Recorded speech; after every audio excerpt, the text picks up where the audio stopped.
పట్టుకోండి కనిపెట్టి. బాక్సాఫీస్ దగ్గర నందమూరి కళ్యాణ్ రామ్ నటించిన లేటెస్ట్ మూవీని డెవిల్ రీసెంట్గా రిలీజ్ అయ్యి పర్వాలేదు అనిపించే విధంగా రెస్పాన్స్ను సొంతం చేసుకుని కలెక్షన్ల పరంగా దుమ్ము లేపుతుంది. బాక్సాఫీస్ దగ్గర 3 రోజులు కంప్లీట్ అయ్యేసరికి ఈ యొక్క చిత్రము 8 కోట్ల రేంజ్లో షేర్ కలెక్షన్లు, 15 కోట్ల రేంజ్లో గ్రాస్ కలెక్షన్లు సాధించింది. ఇక 4వ రోజు కూడా సాలిడ్ కలెక్షన్లతో దుమ్ము లేపి కలెక్షన్ల పరంగా దూసుకెళ్తుంది అని చెప్పొచ్చు. ఈ యొక్క చిత్రము 4 రోజులు కంప్లీట్ అయ్యేసరికి 2 తెలుగు రాష్ట్రాలలో 5 కోట్ల రేంజ్లో షేరు, 11 కోట్ల రేంజ్లో గ్రాస్ కలెక్షన్లు సాధించినట్టు అధికారికంగా ప్రకటించారు. ఇక వరల్డ్ వైడ్గా గమనిస్తే మటుకు 8 కోట్ల రేంజ్లో షేర్ కలెక్షన్లు, 15 కోట్ల రేంజ్లో గ్రాస్ కలెక్షన్లు వచ్చినట్టు తెలుస్తుంది.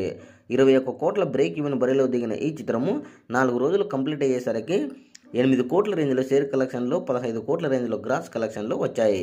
ఇక ఈ చిత్రము 12 కోట్ల రేంజ్లో షేర్ కలెక్షన్లు రాబడితే హిట్ స్టేటస్కు చేరుకుంటుంది.